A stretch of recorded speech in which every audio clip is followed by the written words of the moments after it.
I'm Jerry Jones. I didn't really feel like doing a Jerry Jones impersonation, to be honest, but I'll try. So listen, here's the deal. I got to deal with Tony Pollard, Dalton Schultz. Tagged tight end last year, whatever. Now, Tony Pollard, hey, listen, Tony, man, you busted up your leg pretty good, man. You're pretty banged up. We got Zeke here. Zeke's only making $53 million for the next 4 years. I mean, that ain't nothing to sneeze at, buddy.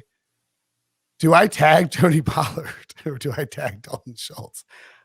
They should cut Zeke. He has no guaranteed money left on his deal. They won't do it. Trade him. He's probably the least tradable contract on the planet. He has no guaranteed money left. Cut Zeke, tag Tony, sign Dalton Schultz. If I were a Jones guy, Jones family member, that's what I would do. What say you guys? Breech, go ahead. I'm thinking. I mean, I feel like you've got to be leaning towards letting Zeke walk or try and restructure his deal. So that plays a part in whether you're willing to tag Tony Pollard. Tony Pollard's like $10 million to tag him. It's so cheap. And then you look at Dalton Schultz, because he got tagged last year, is going to be what exactly was his what is the tight end tag this year? How much? I believe it was 11.345 Breech.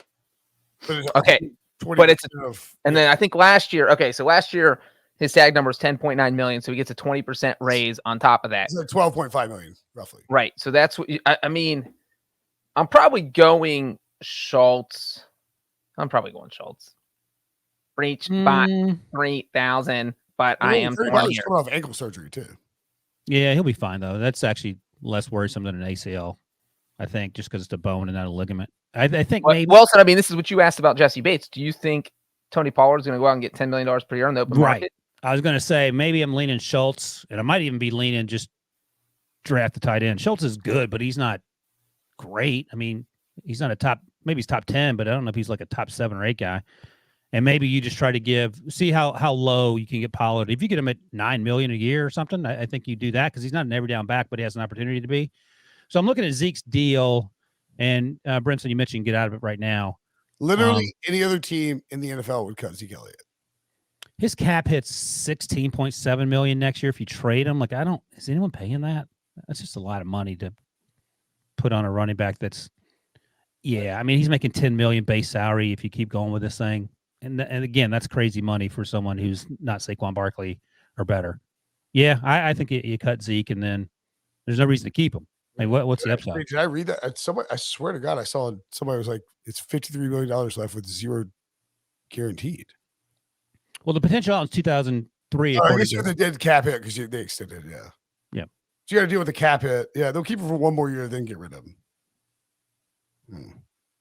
Yeah. Post the dead cap or hit, you get him to restructure.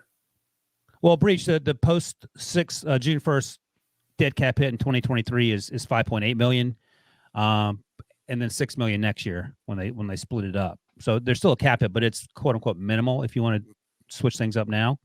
If you trade him, the dead cap hit right now is $11.8 million, so you can't trade him.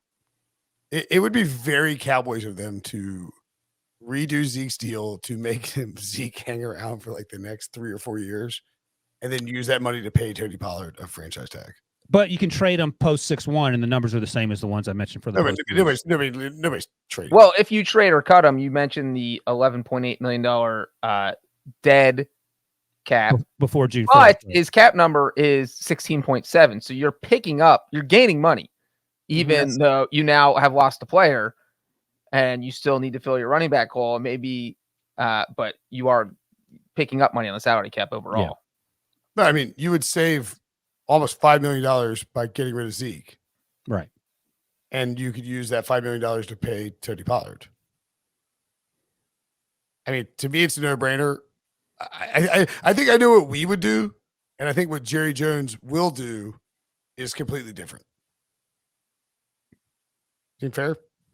But also, if you tag Pollard, then you say, all right, let's just make sure he's back to 100%. You have that year. And if he is, you give him a long-term contract next season. You can also lowball Tony Pollard while he's hurt. I mean, that's probably what they'll do, too. It's a horrible thing to do, but classic Jerry. Hey, listen, Tony. Now, look. I know you know Zeke, but here's the deal. Exactly. All right, Wilson. I think the Cowboys will. The Cowboys have not screwed up the franchise tag each of the last 5 years. Right? Well, they're nothing if not consistent then. Exactly. They will do something stupid with it. Ryan Wilson, you are Brett Veach / Andy Reid. You've tagged Orlando Brown, who, by the way, has some very explicit T-shirts that he likes to tweet out. You get tag him again after winning the Super Bowl? You double down, or you try and go in the draft? What do? Do you tag him? Yes or no?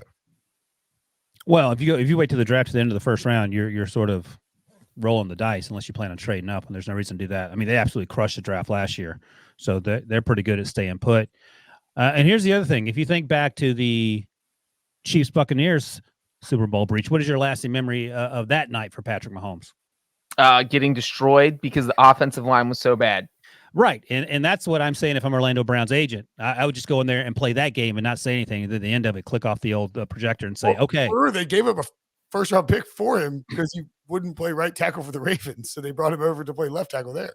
Right. And so I flip off the projector and say, okay, we are starting negotiations at $500 million a year. I'm franchise tagging Orlando Brown.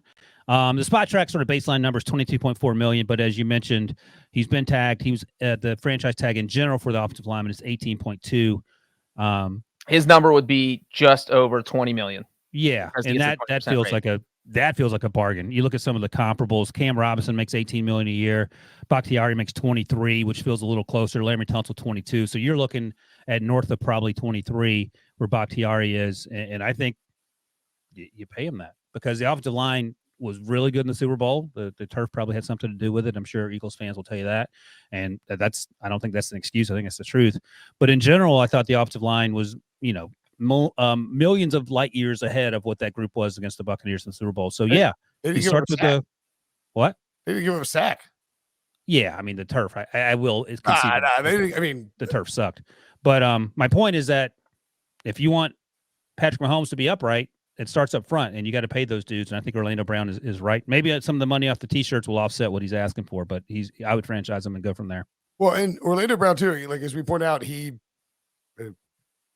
fan Billy noting that the turf did suck. Like Orlando Brown did the tag last year after refusing to play right tackle for the Ravens because he wanted to get left tackle money. Even if you tag him, he's still going to be 27 after his second tag when he hits free agency breach, which 27-year-old, like multiple Pro Bowl, Super Bowl winning left tackle for one of the best offenses in football. He's getting paid in free agency.